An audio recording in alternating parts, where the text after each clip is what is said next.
Hi everyone, welcome to TechnoJP YouTube channel. கற்றது கைமண் அளவு கல்லாதது உலகளவு. இது ஒரு knowledge sharing training session. வாங்க ட்ரெயினிங் குள்ள போலாம். இன்றைக்கான டாபிக் பார்த்தீங்கன்னா மெட்டீரியல் கெமிக்கல் அனாலிசிஸ். மெட்டீரியலோடைய கெமிக்கல் அனாலிசிஸ் எப்படி டெஸ்ட் பண்ண போகிறோம் அப்படின்றது. இந்த ப்ரெசன்டேஷன் வந்து பார்த்தீங்கன்னா continuous presentation, materials part 1 part 2 அதுக்கப்புறம் ஹீட் ட்ரீட்மெண்ட் மெல்டிங் ஃபர்னஸ்ன்னு சொல்லிட்டு என்னுடைய ஓல்டு ப்ரெசன்டேஷன்ஸ்லாம் நீங்கள் வந்து போய் பார்த்துருங்க. பார்க்காதவங்க யூடியூப் பிளாகில் இருக்குது, அதை பார்த்தா தான் இந்த ப்ரெசன்டேஷன் புரியும். ஸோ இது வந்து கண்டினியூஸ் ப்ரெசன்டேஷன். வாங்க கெமிக்கல் அனாலிசிஸ்னால் என்னென்ன டைப் ஆஃப் கெமிக்கல் அனாலிசிஸாக இருக்குது, ஏன் கெமிக்கல் அனாலிசிஸ்லாம் பண்ணுறோம் அப்படின்றது நம்ம தெரிஞ்சுக்கலாம். ஸோ கெமிக்கல் அனாலிசிஸு மெட்டீரியலில் வந்து ஒரு கெமிக்கலை வந்து செக் பண்ணுவாங்க. எதுக்கு செக் பண்ணுறோன்னா, மெல்டிங் ஃபர்னஸில் நம்ம என்ன பண்ண போகிறோம்னா மோல்டன் மெட்டல் அதாவது மெல்ட் பண்ண போகிறோம். ஸோ எதுக்காக மெல்ட் பண்ணுறோன்னா, என்ன மெட்டீரியல் ஸ்டாண்டர்ட் வேணும், என்ன கிரேட் வேணும், அதுக்காக தான் அந்த மெல்டிங் ஃபர்னஸில் வந்து நம்ம மெட்டீரியல் ஸ்கிராப்பு ரா மெட்டீரியலாக போட்டு மெல்ட் பண்ணுறோம். இப்போ என்ன காம்போசிஷனில் மெல்ட் பண்ணணுன்னா நம்ம கிரேடுக்கு என்னென்ன பர்சன்டேஜ் வேணும். இப்போ கார்பன், நிக்கல், மாலி, குரோமியம், மேக்னீஸ்லாம் இருக்குது பார்த்தீங்களா, அது எந்த ரேஞ்சில் இருக்கோ அந்த ரேஞ்சோடைய பர்சன்டேஜ் நம்ம பார்க்கணும் அப்படின்னா அதை பேஸ் பண்ணி தான் நம்ம வந்து மெல்டிங் ஃபர்னஸில் வந்து மோல்டன் மெட்டலை வந்து ரெடி பண்ணுவோம். ஸோ அந்த மோல்டன் மெட்டல் ரெடி பண்ணிட்ட உடனே அந்த மெட்டல்லேருந்து ஒரு சின்ன டெஸ்ட் பார், அந்த கீழே காமிச்சிருக்க மாதிரி அந்த டெஸ்ட் பார் எடுத்து அதில் இப்போ எவ்வளோ பர்சன்டேஜ் இருக்குன்னு செக் பண்ணுவாங்க. ஒரு 2 to 3 டைம் செக் பண்ணிவிட்டு காம்பினேஷன் கரெக்டாக வந்தது அப்படின்னா அந்த மோல்டன் மெட்டலில் எல்லா காம்பினேஷன் கரெக்டாக வந்துடுச்சிட்ட பிறகு it is ready for boring casting or forging. அந்த ஃபோர்ஜிங்காக ரெடி பண்ணுறதுக்காக இது மோல்டன் மெட்டல் ரெடி ஆகும். இப்போ இந்த கெமிக்கல் அனாலிசிஸ் வந்து பார்த்திங்கன்னா பர்சன்டேஜ் ரேஞ்சில் தான் வந்து வரும். இப்போ கெமிக்கல் அனாலிசிஸில் என்னென்ன மாதிரி கேஸ்டிங்கு, ஃபோர்ஜிங், பிளேட்டு, பாரு, பைப்பு அதெல்லாம் மேனுஃபேக்சர் பண்ண பார்த்திங்கன்னா அதோடைய கெமிக்கல் அனாலிசிஸ் வந்து நம்ம டெஸ்ட் பண்ண போகிறோம். அதே மாதிரி என்னென்ன கெமிக்கல் எலமெண்ட்ஸ்னால் கார்பன், நிக்கல், மாலி, மேங்கனீஸ் அதெல்லாம் டெஸ்ட் பண்ண போகிறோம். இப்போ அந்த டெஸ்ட் பாரில் ஹீட் நம்பர் கொடுத்துருக்கோம் பார்த்தீங்களா, heat number or heat code, இது வந்து ஒரு கொஸ்டின் கேட்கப்படும் எல்லா இன்டர்வியூலையும். ஹீட் நம்பர்னால் ஒரு மெல்டிங் ஃபர்னஸில் ஒரு 500 kg இல்லை 110 கெப்பாசிட்டியில் மோல்டன் மெட்டல் ரெடி பண்ணுறோம் பார்த்தீங்களா, அதுதான் வந்து ஒரு ஹீட்டு. அதில் போர் பண்ணுற காஸ்டிங்கோ இல்லை அதை ரெடி பண்ணுற ஃபோர்ஜிங்கோ இல்லை பில்லட்டோ அது எல்லாமே கன்சிடரேஷன் ஒரு heat number. Heat code, heat batch, heat lot இதெல்லாம் வந்து பார்த்திங்கன்னா ஹீட் ட்ரீட்மெண்ட். இப்போ அந்த கெமிக்கல் முடித்தோடனே நம்ம மெக்கானிக்கல் டெஸ்டிங் வந்து பார்க்க போகிறோம். பட் இதுக்கு முன்னாடி நம்ம ஹீட் ட்ரீட்மெண்ட் ஒரு ப்ரெசன்டேஷன் பார்த்தோம். அந்த ஹீட் ட்ரீட்மெண்ட்டில் ஒரு 50 காஸ்டிங்கு 50 ஃபோர்ஜிங் வந்து ஹீட் ட்ரீட்மெண்ட் பண்ணுவோம் பார்த்தீங்களா, அதுதான் வந்து ஹீட் கோடு இல்லை ஹீட் பேட்ச்சு இல்லை ஹீட் லாட். ஸோ இதுதான் வந்து கெமிக்கல் அனாலிசிஸ். இது அனாலிசிஸ் வந்து லேடல் அனாலிசிஸ்ன்னு சொல்லுவாங்க, அதுக்கப்புறம் ப்ராடக்ட் அனாலிசிஸ்ன்னு சொல்லுவாங்க. இப்போ லேடல் அனாலிசிஸ்னால் இப்போ மோல்டன் மெட்டல்லேருந்து நம்ம டைரெக்டாக போர் பண்ணுறோம் பார்த்தீங்களா ஒரு சின்ன டெஸ்ட் பாரில், அது வந்து லேடல் அனாலிசிஸ்.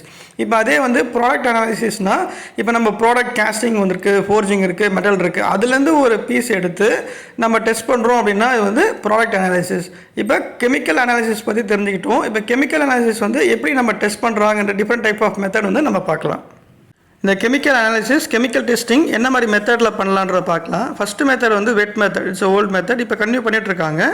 அதே மாதிரி ஸ்பெக்ட்ரோமீட்டரில் டேபிள் டாப்பும் இருக்குது, அதே மாதிரி போர்ட்டபிள் டைப் ஸ்பெக்ட்ரோமீட்டரும் இருக்குது. அதுக்கப்புறம் பாசிட்டிவ் மெட்டீரியல் ஐடென்டிஃபிகேஷன் PMI, இது வந்து இந்த ஸ்பாட்டில் போய் செக் பண்ணுறதுக்கான ஒரு கெமிக்கல் எக்யூப்மெண்ட்டு, அதை PMI எக்யூப்மெண்ட்டுன்னு சொல்லுவாங்க. இதுதான் வந்து கெமிக்கல் அனாலிசிஸ் செக் பண்ணுற மெத்தட்ஸு. இந்த வெட் மெத்தட் அப்படின்றது one of the method to detect the chemical analysis. இதில் எப்படின்னா நம்ம ஒரு மெட்டீரியலில் கெமிக்கல் என்னென்னு பார்க்கணும், கேஸ்டிங்கோ ஃபோர்ஜிங்கோ அதோடைய மெட்டீரியல் என்ன கெமிக்கல் பார்க்கணும் அப்படின்னா, இப்போ அதுலேருந்து ஒரு பர்ஸோ இல்லை வந்து அதுலேருந்து ஒரு பார்ட்ஸோ சின்ன பார்ட்ஸோ வந்து சின்ன பார்ட்ஸ் மாதிரி கலெக்ட் பண்ணிவிட்டு அதுக்கப்புறம் wet titration method, so chemical titration chemical reagents மெத்தடில் தான் நம்ம வந்து கண்டுபிடிக்க போகிறோம். இப்போ நம்ம கெமிஸ்ட்ரி லேபில் நம்ம படிக்கும்போது கெமிஸ்ட்ரி லேபில் இது என்ன கெமிக்கல் அப்படின்னு சொல்லுவாங்க பார்த்தீங்களா, பேப்பரில் எழுதி கொடுத்துருவாங்க. பட் இருந்தாலும் நம்ம டைட்ரேஷன் பண்ணி இது என்ன கெமிக்கல்ன்றது நம்ம சொல்லுவோம். அதே மாதிரி தான் இந்த வெட் மெத்தடும். இது எதுக்குன்னா ப்ராடக்ட் அனாலிசிஸ்னு ஒன்று சொன்னேன் பார்த்தீங்களா. இப்போ ப்ராடக்ட்டு இப்போ சில இடத்துல ப்ராடக்ட்லாம் வந்து ரொம்ப இன்டீரியராக இருக்கும், உள்ளே இருக்கும், சில மெட்டீரியல்ஸ் மட்டும் ஹைட் ஆகிருக்கும். இப்போ அந்த மெட்டீரியல்ஸ் நம்ம செக் பண்ணோன்னா அதோடைய பர்ரோ ஸ்கிராப் மெட்டல்ஸோ கலெக்ட் பண்ணி அதை வந்து டைட்ரேஷன் மெத்தடில் செக் பண்ணுவாங்க. ஓகேங்களா, இது வந்து பர்சன்டேஜ்லேயும் வந்து கேல்குலேட் பண்ணுவாங்க. இதுதான் வந்து நம்ம வெட் மெத்தட் அப்படின்னு சொல்கிறோம், டைட்ரேஷன் மெத்தட். ஸோ இது is also one of the method for chemical analysis detection. So அடுத்த மெத்தட் பார்த்தோம்னா ஸ்பெக்ட்ரோமீட்டர். இது வந்து டேபிள் டாப் ஸ்பெக்ட்ரோமீட்டரும் இருக்குது, அதே மாதிரி போர்ட்டபிள் ஸ்பெக்ட்ரோமீட்டரும் இருக்குது. இப்போ இந்த ஸ்பெக்ட்ரோமீட்டரில் நம்ம சாம்பிள்ஸ் கலெக்ட் பண்ண பார்த்தீங்களா, எந்த மெட்டீரியலுடைய கெமிக்கல் அனாலிசிஸ் பார்க்க போகிறோமோ, பிளேட்டோ கேஸ்டிங்கோ. இப்போ அந்த டெஸ்ட் பாரும் உங்களுக்கு ஃபோட்டோவில் போட்டிருந்தேன் கெமிக்கல் அனாலிசிஸில். இப்போ அந்த டெஸ்ட் பார் எடுத்து என்ன பண்ணுவாங்கன்னா ப்ராப்பராக வந்து சர்ஃபேஸை வந்து க்ளீன் பண்ணுவாங்க, லைக் பஃபிங்கு அந்த மாதிரி ஷேப்னு பண்ணிவிட்டு. ஸோ தட் அது அப்போ தான் வந்து கரெக்டான மெத்தட் கிடைக்கும் நம்ம கெமிக்கல் அனாலிசிஸை. அதை வச்சுட்டு ஸ்பார்க் ஜென்ரேட் பண்ணுவாங்க. அந்த ஸ்பாட்டில் ஜென்ரேட் ஆகும்போது என்ன ஆகும்னா அதுலேருந்து வர லைட் இன்டென்சிட்டிஸ், ஒவ்வொரு கார்பன், குரோமியம், நிக்கல், மாலி, அதோட லைட் இன்டென்சிட்டி பார்த்தீங்கன்னா வேவ் லென்த்தில் கேல்குலேட் ஆகும். ஒவ்வொன்றுத்துக்கும் ஒவ்வொரு வேவ் லென்த் இருக்கும். அதை வச்சு தான் வந்து பர்சன்டேஜ் வந்து டிடெக்ட் பண்ணுறாங்க. The same principal for portable spectrometer. இப்போ இந்த ஸ்பெக்ட்ரோமீட்டரில் வந்து சாம்பிள் வந்து நம்ம கொண்டு போகணும். இப்போ போர்ட்டபிள் ஸ்பெக்ட்ரோமீட்டரில் வந்து நம்ம எந்த ப்ராடக்ட்லையும் அதே மாதிரி ப்ராப்பராக கிரைண்டிங் பண்ணி போர்ட்டபிள் ஸ்பெக்ட்ரோமீட்டரில் அந்த ஹீட் ஜென்ரேட் பண்ணி ஸ்பாட்டை வந்து பேர்ன் பண்ணி நம்ம கண்டுபிடிக்கிறோம். பட் அந்த ஸ்பாட்டை வந்து நம்ம முடிச்ச உடனே என்ன பண்ணோம்னா ப்ராடக்ட்டில் அதை வந்து ப்ராப்பராக க்ளீன் பண்ணிட்டு ரிமூவ் பண்ணி ஆகணும். அதுதான் வந்து இதோட ப்ராசஸ் இருக்குது. ஓகேங்களா? எக்ஸாம்பிள், இப்போ 304L 316L நம்ம கண்டுபிடிக்கிறோம் அப்படின்னா கார்பன் அப்படியே லோ மெட்டீரியல், லோ ரேஞ்செலாம் வந்து இந்த டேபிள் டாப் ஸ்பெக்ட்ரோமீட்டரில் தான் பார்க்க முடியும். பட் இதிலலாம் வந்து பார்த்திங்கன்னா ஸ்பெக்ட்ரோமீட்டரில் சில ரேஞ்சஸ் பார்க்க முடியாது, சில மெட்டீரியல் கெமிக்கல் எலமெண்ட்ஸ்லாம். அதே மாதிரி பார்த்திங்கன்னா இப்போ இந்த சிஆர்எம் சாம்பிள்னு சொல்லுவாங்க. அப்போ சிஆர்எம் சாம்பிள் வந்து இதோடைய சர்டிஃபைட் ரா மெட்டீரியல் சாம்பிள் வந்து நம்ம ஏற்கனவே நம்ம லேபில் இருக்கும். அந்த லேபில் வந்து ஏற்கனவே அதோடைய கெமிக்கல் அனாலிசிஸ் ஒரு டிஃப்ரெண்ட் லேபில் கொடுத்து கிட்டத்தட்ட 10 டைம்ஸ் வந்து சாம்பிள் வந்து செக் பண்ணி வச்சுருப்பாங்க.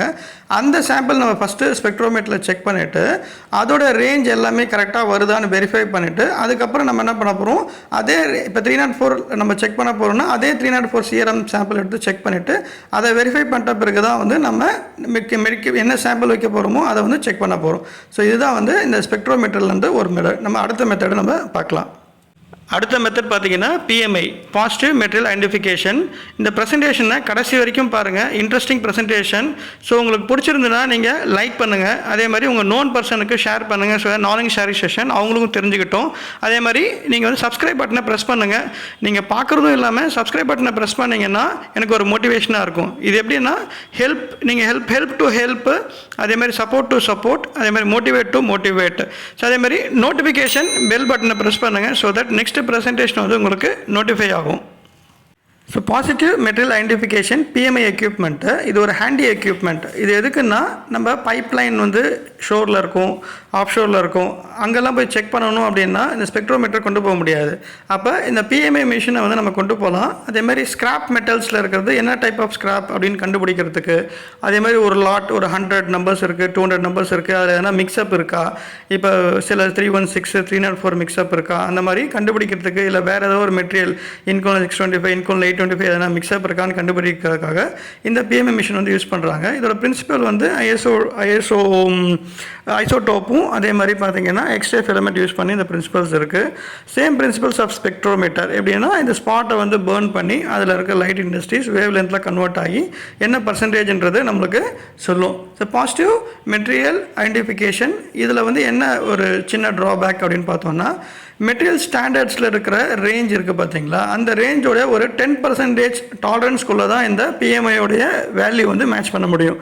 அதாவது நம்ம இதோடைய மாஸ்டர் இது ஒரு லிஸ்ட் இருக்கும், அதில் நம்ம ஸ்டாண்டர்டில் கிரேடில் என்ன கெமிக்கல் ரேஞ்ச் இருக்கோ, அதாவது கார்பன், குரோமியம், நிக்கல், மாலி, அதோட ரேஞ்சை நம்ம ஆல்ரெடி ஃபீட் பண்ணி சேவ் பண்ணிட்டோம்னா இப்போ அடுத்த சாம்பிள் நம்ம என்ன சாம்பிள் செக் பண்ண போகிறோமோ அதில் செக் பண்ணும்போது அந்த ரேஞ்சுக்குள்ளே மேட்ச் ஆச்சுன்னா நம்மளுக்கு கரெக்டாக டிடெக்ட் பண்ணி இந்த கிரேடு இந்த மெட்டீரியல் ஸ்டாண்டர்ட்னு நம்மளுக்கு சொல்லிடும். ஓகேங்களா? பட் இதே சேம் அந்த சிஆர்எம் சாம்பிள்லையும் நம்ம ஃபஸ்ட்டு செக் பண்ணிவிட்டு அதுக்கப்புறம் தான் வந்து நம்ம என்ன பண்ண போகிறோம்னா என்ன சாம்பிள் நம்ம செக் பண்ண போகிறோமோ ப்ராடக்ட்லையும் செக் பண்ணிக்கலாம், கேஸ்டிங், ஃபோர்ஜிங், பைப்லைன், அதுக்கு தான் வந்து யூஸ் பண்ணுறோம் இந்த PMI positive material identification equipment. நம்ம கெமிக்கல் அனாலிசிஸ்லாம் எப்படி செக் பண்ணுறோம் அப்படின்ற மெத்தட் பார்த்துட்டோம். சில நுவான்சஸ் மட்டும் அதில் பார்க்கலாம். என்னென்னா இப்போ PMI எக்யூப்மெண்ட் எடுத்துக்கிட்டோம்னா அதில் கார்பன்லாம் செக் பண்ண முடியாது. ஏன்னா வந்து நம்ம கார்பனோட ரேஞ்ச் லோவராக இருக்கனால அதை செக் பண்ண முடியாது. ஸோ மற்ற ரெசிடுவல் எலமெண்ட்ஸ்லாம் வந்து குரோமியம், நிக்கல், மாலி, மெயின் எலமெண்ட்ஸ்லாம் நம்ம வந்து செக் பண்ணிக்கலாம். அதுக்கப்புறம் பார்த்திங்கன்னா இது வந்து CE, இப்போ கார்பன் ஈக்குவலண்ட் அப்படின்ற ஒரு ரெக்குவயர்மெண்ட்டு. இது நம்ம இப்போ கார்பன் நிக்கல், மாலி, குரோமியம் அதோடைய ரேஞ்செலாம் இருக்கும். இப்போ சிஇ ரெக்குவயர்மெண்ட் அப்படின்னு சொல்லி கொடுத்துருப்பாங்க ஸ்பெசிஃபிகேஷனில், ஸ்டாண்டர்டில். நார்மலாக வந்து கார்பன் ஸ்டீலில், வெல்டபிள் ஸ்டீல்ஸில். ஸோ இது வெல்டபிலிட்டிக்காக தான் இந்த சிஇ ஈக்குவலண்ட் வந்து நம்ம செக் பண்ண போகிறோம், கார்பன் ஈக்குவலண்ட்டு. இதுக்கு ஃபார்முலா கொடுத்துருக்கேன் பாருங்கள், அதில் கால்குலேட் பண்ணி தான் நம்ம சிஇ ரெக்குவயர்மெண்ட் வந்து செக் பண்ண போகிறோம். இது எதுக்குன்னா நம்ம கார்பன் ஈக்குவலண்ட் வந்து ஃபோர்ஜிங் 0.41 இல்லை 0.43 அந்த ரேஞ்ச் மேக்ஸிமம் அதுக்குள்ளே இருந்ததுன்னா வெல்டபிலிட்டி நல்லாயிருக்கும். அதாவது ஃபேப்ரிகேஷன் பண்ணுவோம், பைப் வெல்டிங் பண்ணுவோம், அதேமாதிரி வால் வெல்டிங் இருக்குது. எங்கெங்கெல்லாம் வெல்டிங் வந்து பண்ணுறோமோ அந்த இடத்துல இப்போ பட் வெல்டன்ஸு, பைப்பில் சாக்கெட் வெல்டன்ஸு அந்த மாதிரி இருக்கும்போது வெல்டிங்க்கு வந்து ப்ராப்பராக இருக்கும். there will not be any crack generations அதெல்லாம் இருக்கும், டிஃபெக்ட்ஸ் ஃப்ரீ அந்த மாதிரி இருக்கிறதுக்காக இந்த கார்பன் ஈக்குவலண்ட் வந்து நம்ம பார்க்கணும். இப்போ எம்டிசி மெட்டல் டெஸ்ட் சர்டிஃபிகேட்ஸில் கார்பன் ரேஞ்சஸ்லாம் கொடுத்துருப்பாங்க, நிக்கல், மாலி, குரோமியம். அதில் சிலதெல்லாம் வந்து 0.1 to 0.2 கொடுத்துருப்பாங்க, அந்த ரேஞ்சுக்குள்ளே மேட்ச் ஆகணும். சிலது மினிமம் கொடுத்துருக்காங்க அப்படின்னா மேக்ஸிமம் ரேஞ்ச் அது மினிமம் மேலே வரணும். சிலதெல்லாம் மேக்ஸிமம் ரேஞ்ச் கொடுத்துருப்பாங்க. ஃபார் எக்ஸாம்பிள் இப்போ கார்பன் வந்து 0.03 கொடுத்துருக்காங்கன்னா நம்ம அந்த 0.03க்குள்ளே அந்த ரேஞ்சஸ் வந்து வேல்யூ செக் பண்ண வேல்யூ இருக்கான்னு பார்த்துக்கணும். இப்போ கரெக்டாக 0.03 இருக்குன்னா நம்ம தேர்ட் டிஜிட், அதாவது 0.03ன்றது 2 டிஜிட்டு, 0.03க்கு மேலே எதனா வந்திருக்கான்றது போடணும். இல்லைன்னா திருப்பி அதை அனலைஸ் பண்ணி 0.02 இல்லை 0.028 அந்த மாதிரி வருதான்றது சொல்லணும். ஏன்னா இதெல்லாம் வந்து ஒரு இம்பார்ட்டன்ட் நியூவான்சஸ் இந்த மெட்டல் டெஸ்ட் சர்டிஃபிகேட்ஸ் வெரிஃபை பண்ணும்போது. ஸோ டிடெக்டிங் ப்ரென் வேல்யூ இது ஒரு requirement. We are at the end of the session.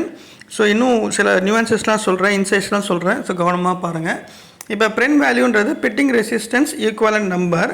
இந்த ரெக்குவயர்மெண்ட் வந்து super duplex stainless steel, duplex stainless ஸ்டீலில் மெயினாக பார்ப்பாங்க. இது எதுக்குன்னா பிட்டிங் ஆகாமல் இருக்குதா அப்படின்றதுக்காக, எவ்வளோ பிட்டிங் ஆகும் அப்படின்றத செக் பண்ணுறதுக்காக தான் இந்த ரெக்குவயர்மெண்ட்டு. இது நம்ம இந்த கெமிக்கல் அனாலிசிஸில் பர்சன்டேஜ் வச்சு ஃபார்முலா வச்சு நம்ம கண்டுபிடிக்க போகிறோம். 35% to 45% இல்லை 35% to 55%.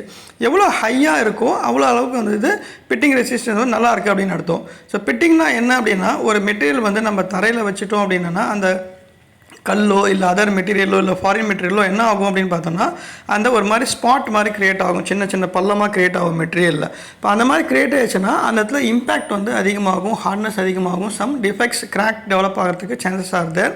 அதனால் என்ன பண்ணுவாங்கன்னா அந்த பிட்டிங் ரெசிஸ்டன்ஸ் இல்லாத மெட்டீரியல் அதுக்காக செக் பண்ணுவாங்க. பிட்டிங் இருக்கக்கூடாது அப்படின்வாங்க, அதோட டெப்த்து கால்குலேட் பண்ணுவாங்க. இந்த மாதிரி சில ரெக்குவயர்மெண்ட்லாம் இருக்குது. ஸோ இந்த ப்ரென் ரெக்குவயர்மெண்ட்ன்றது அதுக்கு தான் பிட்டிங் ஆகாமல் இருக்கிறதுக்கு எவ்வளோ ரேஞ்சில் இருக்குதுன்னு செக் பண்ணுறோம். இது என்ன ஸ்டீல் பார்த்தீங்கன்னா duplex stainless steel and super duplex stainless steel. So நம்ம கெமிக்கல் அனாலிசிஸ் ப்ரெசன்டேஷன் பண்ணி பார்த்துட்டோம், சில இன்சைட்ஸ்லாம் பார்த்தோம். இப்போ உங்களுக்கு எதனா டவுட் இருந்ததுன்னா கமெண்ட் செக்ஷனில் கொடுங்க. வேறு எதனா ப்ரெசன்டேஷன் வேணுனாலும் கமெண்ட் செக்ஷனில் கொடுங்க, அதை ப்ரிப்பேர் பண்ணி உங்களுக்கு நாலேஜ் ஷேர் பண்ணுறோம். பட் இந்த கெமிக்கல் அனாலிசிஸ் முடித்தோடனே மெக்கானிக்கல் டெஸ்டிங்கிறது தான் நெக்ஸ்ட் ப்ரெசன்டேஷன். ஓகேங்களா? Thanks to everyone. Thanks to my teammate. நம்ம நெக்ஸ்ட் ப்ரெசன்டேஷனில் மீட் பண்ணலாம். Until then, bye from TechnoJP.